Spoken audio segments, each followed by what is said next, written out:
ఆ కనిపిస్తున్న ఊరి పేరు రంగాపురం. పగలంతా ప్రశాంతంగా కనిపిస్తున్న ఆ ఊరిలో రాత్రైతే చాలు ఊరంతా ఏవో ఏడుపులు నవ్వులతో భయంకరంగా మారిపోతుంది. తెల్లవారింది. ఊరిలో కొంతమంది చెట్టు కింద కూర్చొని ఉన్నారు. రేయ్, రాత్రంతా అసలు నిద్రపోలేదురా. ఊరిలో అరుపులు ఏడుపులు. రాత్రైతే చాలు ఎందుకు ఈ ఊరంతా ఇలా మారిపోతుంది? అసలు ఈ ఊరిలో ఏం జరుగుతుందిరా? నువ్వు మొన్ననే మా ఊరు వచ్చావు కాబట్టి నీకు మా ఊరు కోసం ఏం తెలియదు. ఈ ఊరికి చివరన పొలిమేరకి అనుకుని పెద్ద బంగ్లా ఉంది చూడు, అక్కడ నుంచి వస్తున్నాయి ఆ అరుపులు. అంటే ఆ పాత బంగ్లాలో నుంచేనా ఏడుపులు వస్తున్నాయని అంటున్నావా? మీకేమైనా పిచ్చి పట్టిందా? అంత పురాతనమైన బంగ్లాలోకి వెళ్ళి ఎవరైనా అంతలాగా బాధపడుతూ ఏడుస్తారా? ఎందుకు అంతలాగా నవ్వుతున్నావు? వినడానికి మీకు నవ్వులాటగా ఉన్నా అది నిజం కావాలంటే ఈ రాత్రికి నువ్వు ఒక్కడివే వెళ్ళి ఆ బంగ్లాలో చూడు. అయినా ఈ విషయాలన్నీ మీకెలా తెలుసు? మీరెప్పుడైనా ఆ బంగ్లాలో దయ్యంని చూసారా? లేదా ఆ దయ్యం మీతో మాట్లాడిందా? ఎందుకనారా పుకారులు పుట్టిస్తున్నారు? నాకు తెలిసి ఆ బంగ్లాలో ఏదో విలువైన వస్తువులుండుంటాయి. అందుకే ఊరు వాళ్ళెవరూ అటు వెళ్ళకూడదు అని దయ్యం గియ్యం అని భయపెడుతున్నారు. నీ ఇష్టంరా. మాకు మా పెద్దవాళ్ళు చెప్పిన విషయమే నీకు చెప్పాం. నువ్వు నమ్మితే నమ్ము, లేదా నమ్మకపోతే నీ ఇష్టం. దయచేసి ఇంకా ఎప్పుడు ఆ బంగ్లా కోసం ఆలోచించకు. పద అని అక్కడి నుంచి అందరూ వెళ్ళిపోయారు. ఆ రోజు రాత్రి ఎలా అయినా ఆ బంగ్లాలో ఏముందో చూడ్డానికి బయలుదేరాడు. కొంత దూరం వెళ్ళాక అరుపులు భయంకరంగా వినిపిస్తున్నాయి. ధైర్యం తెచ్చుకొని లోపలికి వెళ్ళాడు.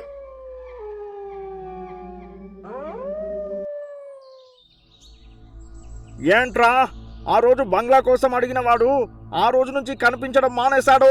కొంపతీసి వాడు ఆ బంగ్లాలోకి వెళ్ళాడా ఏంటి? ఓరే దేవుడా, వాడు అనంత పని చేశాడా? ఆ బంగ్లా కోసం పూర్తిగా తెలుసుకోకుండా వెళ్ళి వాడి ప్రాణం మీదకి తెచ్చుకున్నాడు. ఇదంతా పక్కనున్న శ్యామ్ ఇంకా రామ్ అనే ఇద్దరు మిత్రులు వింటున్నారు.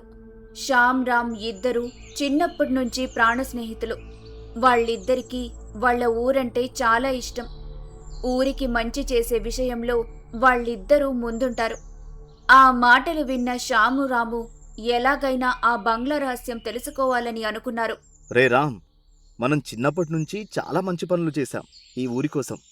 ఈసారి ఎలా అయినా ఆ బంగ్లా రహస్యం తెలుసుకోవాలి. సరేరా, కానీ వాళ్ళ మాటలు విన్నావు కదా, అక్కడ నిజంగా దయ్యం ఉంటే మన పరిస్థితి ఏమవుతుందో కూడా ఊహించలేం. అవును, అది నిజమేరా. మనం ముందు వెళ్ళి అసలు దయ్యమేంటో, ఆ సమస్యకి పరిష్కారం ఉందో లేదో అని తెలుసుకోవాలి అని ఇద్దరూ ఇంటికి వెళ్ళిపోయారు. ఒకరోజు రాత్రి రాజు తన కుటుంబంతో తిరిగి రంగపురం వస్తున్నాడు. రాజు తన పిల్లల చదువు కోసమని పట్నం వెళ్ళాడు. వేసవి సెలవుల కోసమని వాళ్ళ సొంతూరు వచ్చారు. మీకు ముందే చెప్పాను కదా సుజాత, త్వరగా బయలుదేరమని. ఇప్పుడు చూడండి ఎంత ఆలస్యం అయిందో. చీకటి పడ్డాక మా ఊరు వైపు ఎవ్వరు రారు, వెళ్ళరు. ఇప్పుడు ఏం చేయాలి? నాకేం తెలుసండి ఇంత ఆలస్యం అయిపోతుందని. సరే, ఇప్పుడేం చేద్దామో అది ఆలోచించండి. మనం ఎలాగైనా వెళ్ళిపోదాం. ఇంకా చేసేదేమీ లేదు. ఎంత చూసినా ఇటుగా ఏ బండి రాదు. నడుచుకొని ఊరు చేరుకోవడం ఒకటే దారి అని అనుకొని ముగ్గురు నడుచుకుంటూ వెళ్తున్నారు. కొంచెం దూరం నడవగానే ఏవో వింత శబ్దాలతో భయంకరంగా ఉంది ఆ దారంతా. భయంతో ముందుకి వెళ్ళలేక అక్కడే ఆగిపోయారు. ఏంటండి ఆ వింత శబ్దాలు? అందుకే మీ ఊరికి రానన్నాను. ఈ చీకటిలో ఎటు వెళ్తున్నామో కూడా అర్థం కావటం లేదు. ఇంక నడిచే ఓపిక మాకు లేదు. అవునా, నాకు చాలా భయంగా ఉంది. నాకు చాలా ఆకలిగా ఉంది నాన్న. ఇంకా ఎంతసేపు పడుతుంది మన ఊరికి వెళ్ళడానికి? నాకు అదే తెలియడం లేదు. ఎటు చూసినా చీకటిగానే ఉంది. కొంచెం ఓపిక తెచ్చుకొని నడవండి, ఏదైనా కనిపిస్తుందేమో చూద్దాం అని ముగ్గురు అలా నడుస్తూ ఉన్నారు. అలా నడుస్తూ ఆ భయంకరమైన బంగ్లా దగ్గరికి చేరుకున్నారు. ఎటు చూసినా చిమ్మ చీకటి. చుట్టుపక్కల అసలు మనుషుల జాడే లేదు. రాత్రికి ఆ బంగ్లాలో ఉందామనుకొని అటుగా వెళ్తున్నారు.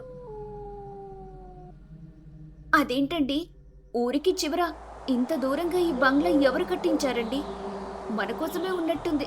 పదండి, వెళ్ళి పాపకి తినడానికి ఏమైనా ఉందో ఏమో అడుగుదాం. సరే కానీ అసలు ఈ బంగ్లా కోసం నాకు తెలియదు. ఎందుకంటే నా చదువు అంతా పట్నంలోనే.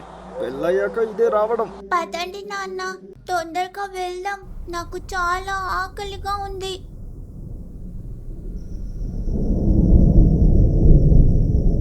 అని ముగ్గురు కలిసి ఆ బంగ్లాలోకి వెళ్లి తలుపు కొడుతున్నారు. ఇంతలో ఒక ముసలావిడ వచ్చి తలుపు తీసింది. కానీ ఆ ముసలావిడ మాత్రం చూడ్డానికి చాలా విచిత్రంగా భయంకరంగా ఉంది. ఎవరు మీరు? ఈ సమయంలో ఇక్కడికెందుకొచ్చారు? ఏం కావాలి మీకు? అవ్వా, మేము పట్టణం నుంచి వస్తున్నాం. మాది పక్కనే ఉన్న రంగపురం. చాలా రోజుల తర్వాత మా ఊరికి వస్తున్నామవ్వా. బాగా ఆలస్యమైపోయింది. పాపకి బాగా ఆకలిగా ఉందని అంటుంది. కొంచెం తినడానికి ఏమైనా ఉంటే పెడతారా అవ్వా?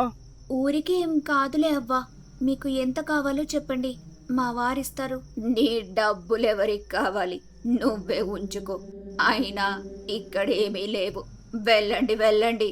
సుజాత, నువ్వు కొంచెం సేపు మాట్లాడకుండా ఉంటావా? అవ్వా, కోపం తెచ్చుకోకు. తనకి మాట్లాడడం రాదు. నువ్వు తప్పుగా అనుకోకు. మీకు మాత్రం ఎక్కడి నుంచి వస్తాయి? అందుకే తను అలాగా అన్నది. అయినా తన మాటలేమి పట్టించుకోకు. కానీ ఈ చిన్నపిల్ల ముఖం చూసైనా మమ్మల్ని లోపలికి రానివ్వవా?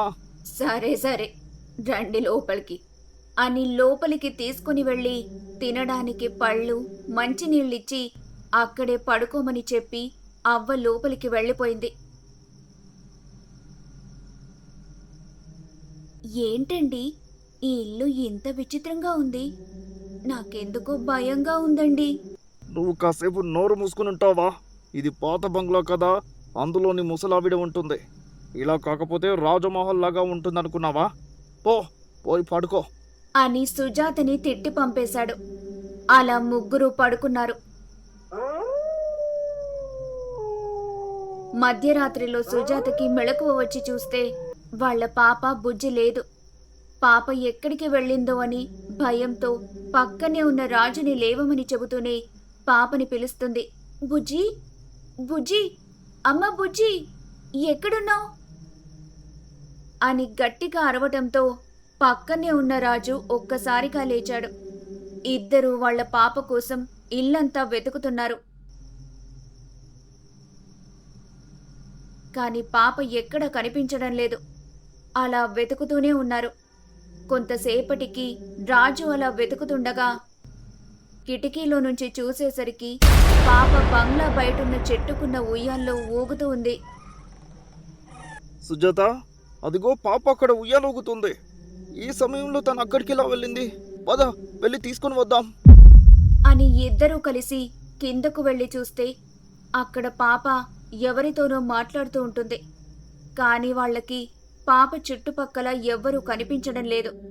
పాప మాత్రం విచిత్రంగా గాల్లో చూస్తూ మాట్లాడుతుంది. బుజ్జి, అమ్మ బుజ్జి, ఇలా రా అని అనగానే బుజ్జి వాళ్ళమ్మ దగ్గరకొచ్చి, ఇక్కడేం చేస్తున్నావమ్మా?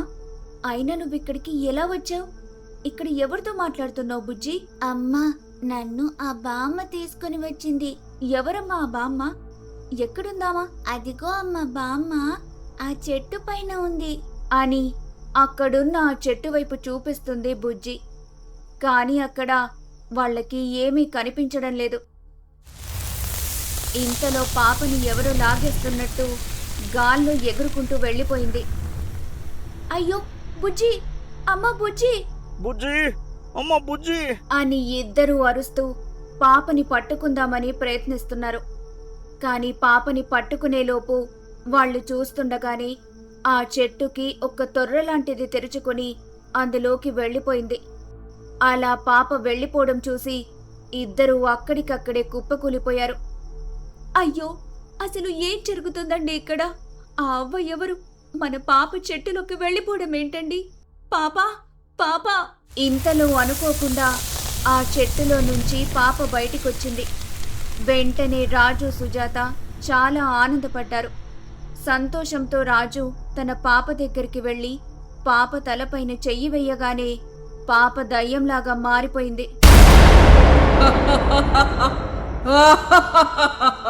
దొరికారు దొరికారు భలే దొరికారురా.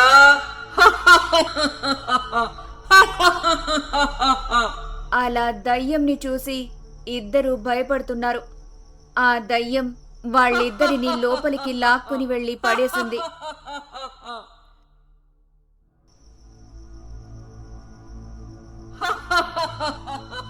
ఎవరు నువ్వు?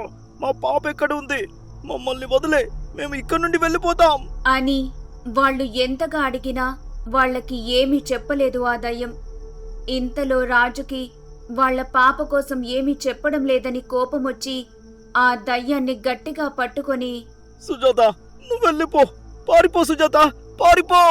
మీరు కూడా నాతో పాటు వచ్చేయండి, రండి అని అనుకొని ఇద్దరు ఎలాగో ఒకలా ఆ దయ్యం నుండి తప్పించుకొని బయటికొచ్చేశారు. కాని వాళ్ల పాప బుజ్జి ఆచూకీ మాత్రం తెలియలేదు. తెల్లవారింది. ఏడుస్తూ రాజు సుజాత వాళ్ళ ఊరుకు చేరుకొని జరిగిందంతా ఊరి వాళ్ళకి చెప్పారు. ఇప్పుడు ఏం చేయాలి? నా పాపని ఎక్కడ వెతకాలో నాకు ఏం అర్థం కావడం లేదు. ఇది విన్న ఊరి వాళ్ళు జరిగిందంతా ఆ ఊరి జమీందారుకి చెప్పారు. వెంటనే గ్రామ పెద్ద ఊరిలో దండోరా వేయించారు. పారా హుషార్, పారా హుషార్! రంగపురం గ్రామ ప్రజలకి విజ్ఞప్తి. పట్టణం నుంచి వచ్చిన రాజు వాళ్ళ పాప కనిపించడం లేదు. ఆ పాపని వెతికి తీసుకుని వచ్చిన వాళ్ళకి గ్రామ పెద్ద గారు విలువైన కానుకలు ఇస్తారు. పారా హుషార్, పారా హుషార్! ఆ దండోరా విన్న శ్యాము రాము ఇద్దరూ ఆ పాపని ఎలాగైనా కనిపెట్టి తీసుకురావాలని అనుకుని ఇద్దరూ కలిసి ఆ పాపని వెతకడానికి ఆ అడవి దారి వైపు బయలుదేరారు. దారి మధ్యలో ఇద్దరూ నడుచుకుని వెళ్తూ, రే రామ్, మనం ఎలాగైనా ఆ పాపని వెతికి కనిపెట్టాలి. మన ఊరి వాళ్ళకి సహాయం చేయాలిరా. మనకి ఆ పాప కనిపించే వరకు ఆ పాపకి ఎలాంటి హాని జరగకూడదు రామ్. అవును శ్యామ్, మనం ఆ పాపని ఎలా అయినా ప్రాణాలతో కనిపెట్టి ఆ పాప వాళ్ళ తల్లిదండ్రులకి అప్పగించాలి. పాపం, ఆ తల్లిదండ్రులు వాళ్ళ పాప కోసం ఏడుస్తున్నారో ఏంటో. అలా ఇద్దరూ మాట్లాడుకుంటూ వెళ్తున్నారు. దారిలో కనిపించిన ప్రతి ఒక్కరిని వాళ్ళ ఊరిలో జరిగిందంతా చెప్పి ఆ పాప కోసం ఏమైనా తెలుస్తుందని చుట్టుపక్కల ఊరి వాళ్ళని అడుగుతున్నారు. ఇంతలో వాళ్ళకి ఒక అమ్మాయి ఎదురుపడింది. ఆ పాప పేరు సాధన. సాధనకి జరిగిందంతా చెప్పి తన సహాయం అడిగారు. అవునా, మీరు చెబుతుంది వింటుంటే చాలా విచిత్రంగా ఉంది. నేనెప్పుడూ ఈ చుట్టుపక్కలే తిరుగుతుంటాను, కానీ ఎప్పుడూ ఇలాంటి ఒక సమస్య కోసం విన్నది లేదు. ఒక పని చేద్దాం. నాకు ఈ అడవంతా తెలుసు కాబట్టి నేను కూడా ఆ పాప కోసం వెతుకుతాను. నాకు ఆ పాప కనిపిస్తే వెంటనే నేను మీకు కబురు పంపిస్తాను. సరే, కానీ మేము ఆ పాప కోసం చుట్టూ వెతికేశాం, కానీ ఎక్కడా పాప జాడే లేదు. మీతో పాటు మేం కూడా వస్తాం. అంతేకాని మీరు ఒకలే ఆ పాపను వెతకడానికి వెళ్ళవద్దు.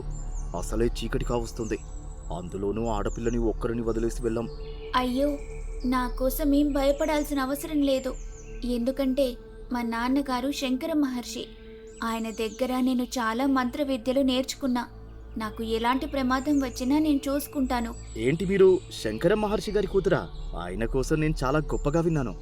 అతనికి తెలియని విద్య లేదు. అయితే మీ నాన్నగారి దగ్గరికి మమ్మల్ని తీసుకుని వెళ్ళండి. ఆయన అయితేనే మా సమస్యకి వెంటనే పరిష్కారం చెబుతారు. అవును, అది నిజమే. కానీ ఇప్పుడు మా నాన్నగారు తపస్సులో ఉన్నారు. మరేం పర్వాలేదు, నేనున్నానుగా. ముందు మనం వెళ్ళి ఆ పాపని వెతుకుదాం, పదండి.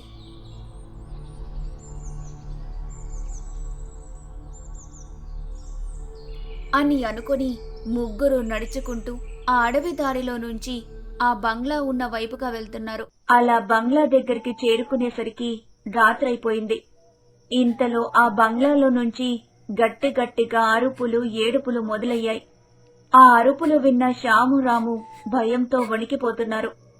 అది చూసిన సాధన వాళ్ళిద్దరికీ ధైర్యం చెప్పి లోపలికి తీసుకుని వెళ్ళింది. అలా ముగ్గురు కలిసి ఆ మూసి ఉన్న బంగ్లా దగ్గరకు వెళ్లి ఆ బంగ్లా తలుపులు తీయడానికి ఎంత ప్రయత్నిస్తున్నా ఆ తలుపులు తెరుచుకోవటం లేదు. వెంటనే సాధన తన చేతికున్న కడియం తీసి ఆ బంగ్లా తలుపు పైన పెట్టి మంత్రం చదివింది. గ్రం క్రం క్లీం బ్రాం తం గ్రో.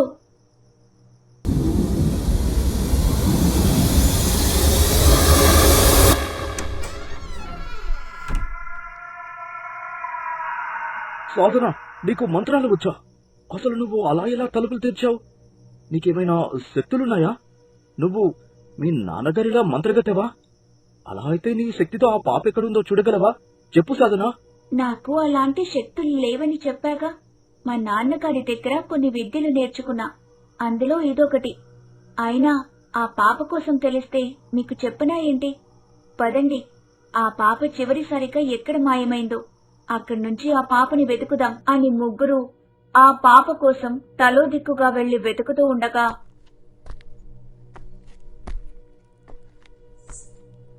అలా వెతుకుతున్న శ్యామ్కి ఏదో అలికిడైనట్టు వినిపించి అటుగా వెళ్లి చూస్తే చిమ్ము చీకటిగా ఉందక్కడంతా. ఆ చీకటిలో తనని ఎవరో పిలుస్తున్నట్టనిపించి ఆ పిలుపు వస్తున్న వైపుగా వెళ్తూ ఉన్నాడు. ఆ గదిలోకి వెళ్లి చూస్తే అక్కడ ఎవ్వరూ లేరు.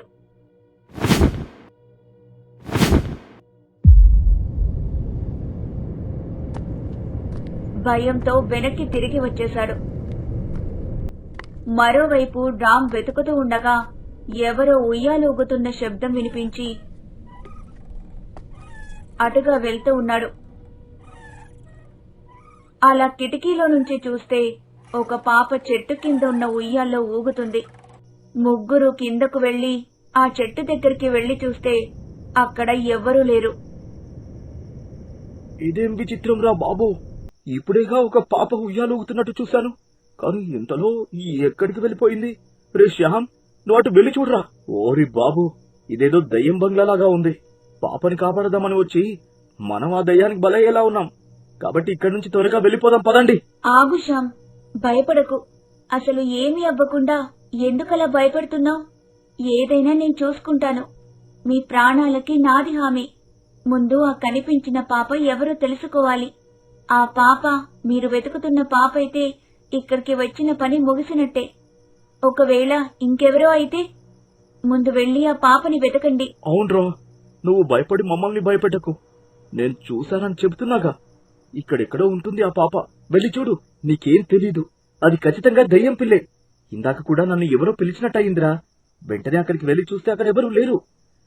నన్ను నమ్మురా రామ్, ముందు మనం ఇక్కడి నుండి వెళ్ళిపోదాం, రండి అని శ్యామ్ గట్టిగా చెప్పడంతో ముగ్గురు అక్కడి నుంచి బయటికి బయలుదేరుతూ ఉండగా ఎక్కడి నుంచో పెద్దగా అరుపు. ఆ అరుపుకి చుట్టూ చూస్తూ ఉన్నారు. ఆ అరుపు అక్కడే ఉన్న చెట్టు నుంచి వస్తుంది. ఒక్కసారిగా చెట్టు నుంచి ఒక పాప వచ్చి దయ్యంలా మారి వీళ్లపై దాడి చేస్తుంది.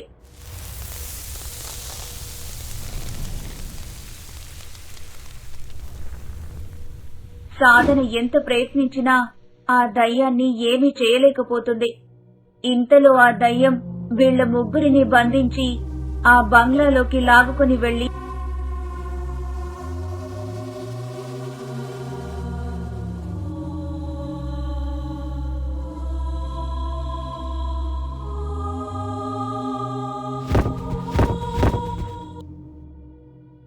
నా అనుమతి లేకుండానే ఈ బంగ్లాలోకొచ్చి ఇక్కడి నుంచి వెళ్లిపోదామని అనుకున్నారా? నాకు తెలుసురా, మీరు ఏదో పట్టుకొని వెళ్లిపోదామని ఈ బంగ్లాలోకి వచ్చారని. మిమ్మల్ని ప్రాణాలతో వదలను, చంపేస్తాను.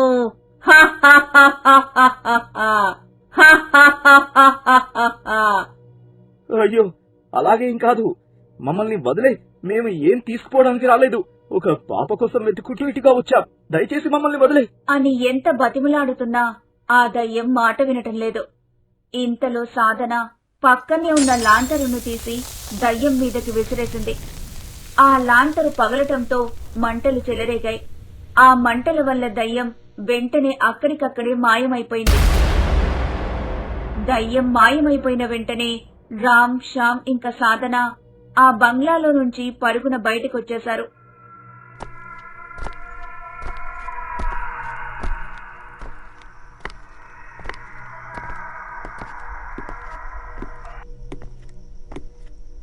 నేను అప్పుడే చెప్పాను కదా, ఈ బంగ్లాలో దెయ్యం ఉంది అని. అసలు మనం ప్రాణాలతో బయటపడతామని అనుకోలేదు. పదండి పదండి, ఇక్కడి నుంచి మనం త్వరగా వెళ్ళిపోదాం. ఇదేదో భయంకరమైన దయ్యంలాగా ఉంది. అందుకే నేను దాన్ని ఏమీ చేయలేకపోయాను. ఖచ్చితంగా మీరు వెతుకుతున్న పాప ఇక్కడే ఉండుంటుంది. మనం ఎలా అయినా ఆ పాపని కాపాడాలి. నీకేమైనా బుర్ర పనిచేయడం లేదా సాధన? ఇప్పుడే కదా ఆ దయ్యం చేతుల నుంచి తప్పించుకొని వచ్చాం. మళ్ళీ లోపలికి వెళ్లి ఆ దయ్యం చేతుల్లో చావమంటావా? నువ్వు ఆగుష్యా. నిజంగా ఆ పాప లోపలే ఉంటే పాపం చిన్నపిల్ల భయంతో అక్కడే దాక్కునుంటుంది. మనం ఆ పాప కోసం వచ్చాం కదా, తనని ఎలా అయినా కాపాడాలి. సాధన, ఇప్పుడు మనం ఏం చేద్దాం? ఆ పాపని కాపాడే దారేం లేదా? ఉంది. ఇప్పుడే మనం మా ఊరు గోలకు వెళ్లి మా నాన్నగారికి విషయం చెప్పాలి. వారు ఎలా అయినా ఆ దయ్యం నుంచి పాపని రక్షించి తీసుకుని వస్తారు అని ముగ్గురు అక్కడి నుంచి బయలుదేరి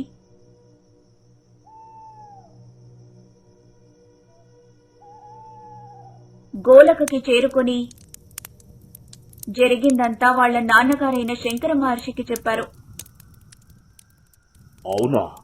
పదండి, వెంటనే మనం ఆ ఊరిలో ఉన్న బంగ్లా దగ్గరికి వెళ్దాం. నేను ఆ పాపని కాపాడుతాను అని అందరూ బయలుదేరి ఆ ఊరిలో ఉన్న బంగ్లా దగ్గరికి చేరుకుని ఆ దయ్యం కనిపించిన చెట్టు దగ్గరికి వెళ్లి శంకర మహర్షి తన దగ్గరున్న మంత్రదండ తీసి ఆ చెట్టు కింద ముగ్గు వేసి మంత్రం చదివి ఆ దయ్యాన్ని ఆవాహన చేశారు. ఓం ప్రేతాత్మయ నమః. రక్త స్నాన భూతగణ నా దారిలో చేరుము. శ్వాసలోకి ప్రవేశించుము. జమం జమం జమాజమ స్వాహ అని ఏదో మంత్రం చదివి ఆ దయ్యాన్ని ఆవాహన చెయ్యగానే ఆ పాప కింద పడిపోయింది. ఆ చెట్టు దయ్యం ప్రత్యక్షమైంది. ఎవరు నువ్వు? ఎందుకని ఈ పాపని ఆవహించావు? నీకేం కావాలి? చెబుతావా లేదా నా శక్తితో నిన్ను అంతం చేయమంటావా? వద్దు, అంత పని మాత్రం చెయ్యకు. చెబుతాను. నా పేరు సౌందర్య. నేనొకప్పుడు ఈ ఊరి జమీందారైన మల్లేష్ గారి ఒక్కగానొక కూతుర్ని. మా నాన్నగారు నన్ను చిన్నప్పటి నుంచి చాలా గారభంగా చూసుకునేవారు. నా ప్రతి పుట్టినరోజుకి మా పక్క ఊర్లో ఉన్న గుడికి వెళ్లేవాళ్ళు. ఆ రోజు మా పని వాళ్ళందరికీ భోజనాలు పెట్టేవాళ్ళు. అలా ఒక రోజు మా నాన్నగారి చిన్ననాటి స్నేహితుడైన సురేష్ మా ఇంటికొచ్చాడు. ఆ సురేష్ కి మా ఆస్తి మీద కన్ను పడింది. ఎలాగైనా మా ఆస్తి తను పొందాలని అనుకున్నాడు. అలా కొన్ని రోజులు మా ఇంటికి వచ్చి వెళ్తూ ఉండేవాడు. ఎప్పుడు మా ఆస్తిని పొందాలని సరైన సమయం కోసం ఎదురు చూస్తున్నాడు. రోజులు గడుస్తున్నాయి. సురేష్ కి రోజు రోజుకి డబ్బు మీద వ్యామోహం పెరుగుతూ వచ్చింది. ఈ తండ్రి కూతుళ్ళని ఎలాగైనా చంపి వాళ్ళ ఆస్తిని, ఈ బంగ్లాను నా సొంతం చేసుకోవాలి. కానీ ఎలా? నేనొక్కడినే ఈ పని ఎలా చేయగలను? తనొక్కడి ఇదంతా చేయలేదని తెలుసుకొని తనకి సాయం కోసం తెలిసిన ఒక సిద్ధుడిని తీసుకొచ్చి విషయం మొత్తం ఆ సిద్ధుడికి చెప్పాడు. ఇద్దరు ఒక రోజు సమయం చూసుకొని పథకం పన్ని మా నాన్నగారిని, అమ్మని ఎలా అయినా చంపాలని అనుకున్నారు. అనుకున్నదే తడువుగా వాళ్ళని వెంటనే చంపేస్తే అనుమానం వస్తుంది.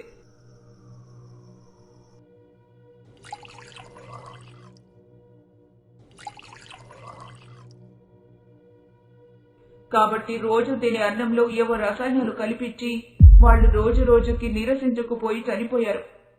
కొన్ని రోజులకి మా అమ్మ నాన్న ఇద్దరు చనిపోయారని తెలుసుకుని చాలా సంతోషించారు.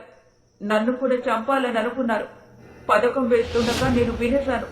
అలా వాళ్ల మాటలు విన్న నేను వాళ్ల నుండి ఎలాగైనా తప్పించుకోవాలని వెనక్కి తిరిగి వెళ్లిపోతుండగా సిద్ధుడు చూసేశాడు.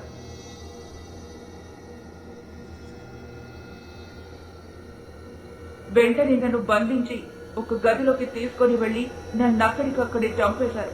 కానీ ఊర్లో వాళ్ళందరికీ నేను మా తల్లిదండ్రుల మీద బెంగతో చనిపోయానని చెప్పి నమ్మించారు.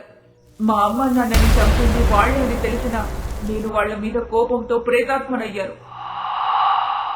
వాళ్ళ ఇద్దరిని ఎలాగైనా చంపాలని అనుకుని నన్ను పాతిపెట్టిన స్థలంలో చెట్టు కిందనే వేచి చూస్తున్నా. అలా ఒకరోజు సురేష్ డబ్బు కోసమని బంగ్లాలోకి వచ్చాడు.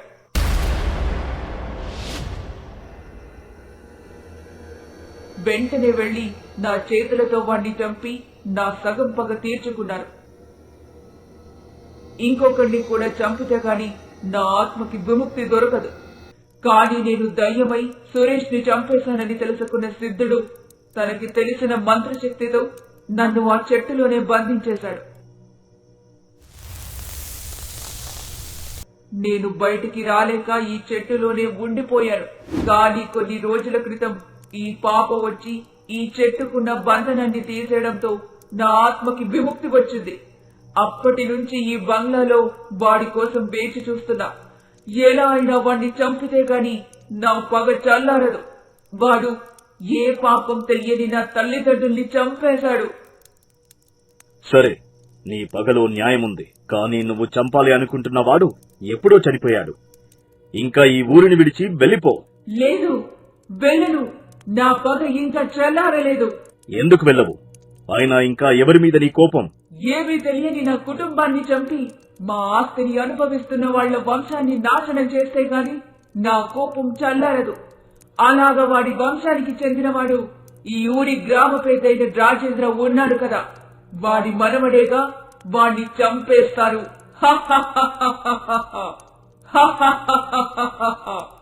వాడేం చేశాడు? అయినా తప్పు చేసిన ఇద్దరు చనిపోయారు కదా. ఏ పాపం తెలియని వీడిని ఎందుకు చంపడం? అలా చేయడం చాలా తప్పు. నీకేం కావాలో చెప్పు, నేను నీకు న్యాయం జరిగేలాగా చేస్తాను. సరే అయితే, వాడు అనుభవిస్తున్న ఆ రాజభోగం మాది కాబట్టి ఈ ఊరిలో మా తల్లిదండ్రుల విగ్రహాలు కట్టించి ఆ డబ్బుతో ఊరిలో గుడులు బడులు కట్టించాలి. ఆ దానమంతా ఈ ఊరి బాగు కోసమే ఉపయోగించాలి. చివరిగా మా శవాలను బయటకు తీసి దహనం చేయాలి. అప్పుడే నా ఆత్మ శాంతిస్తుంది. అలా చెప్పగానే శంకర మహర్షి వెంటనే గ్రామ పెద్దగాన్ని పిలిపించి ఆత్మ చెప్పిందంతా చెప్పారు. తన కుటుంబం వాళ్లు చేసిన దానికి క్షమించమని ప్రాధేయపడ్డాడు గ్రామ పెద్ద. మమ్మల్ని క్షమించు. నువ్వు చెప్పినట్టే చేస్తాం. నన్ను మా ఊరి వాళ్ళని వదిలిపెట్టు. నీకు నేను మాట ఇస్తున్నా. ఇంకా ఈ ఊరిలో పేదవాడు లేకుండా చూసుకుంటా అని చెప్పి గ్రామ పెద్ద ఆ దయ్యానికి మాట ఇచ్చాడు. వెంటనే ఆ బంగ్లాని శుభ్రం చేసి ఆ ఊరి పిల్లల కోసమని ఒక పాఠశాలగా మార్చేశారు. ఆ ఊరిలో అందరికీ ఇల్లు కట్టించారు. మల్లేష్ గారిది, అతని భార్యది విగ్రహాలు ఆ ఊరి మధ్యలో కట్టించారు. అదంతా చూసిన సౌందర్య ఆత్మ ఆనందించి గాలిలో ఒక జ్యోతిగా మారిపోయి విశ్వంలో కలిసిపోయింది. దయ్యం నుంచి కాపాడిన సాధనకి వాళ్ల నాన్నగారైన శంకర మహర్షికి ఆ ఊరి వాళ్లు కృతజ్ఞతలు చెప్పారు. ఎంతో సాహసం చేసిన రామ్ శ్యామ్కి గ్రామ పెద్ద బహుమతులు కూడా ఇచ్చారు. ఇప్పుడు రంగాపురం పచ్చని పంట పొలాలతో చిన్నపిల్లల నవ్వులతో కళకళలాడుతోంది.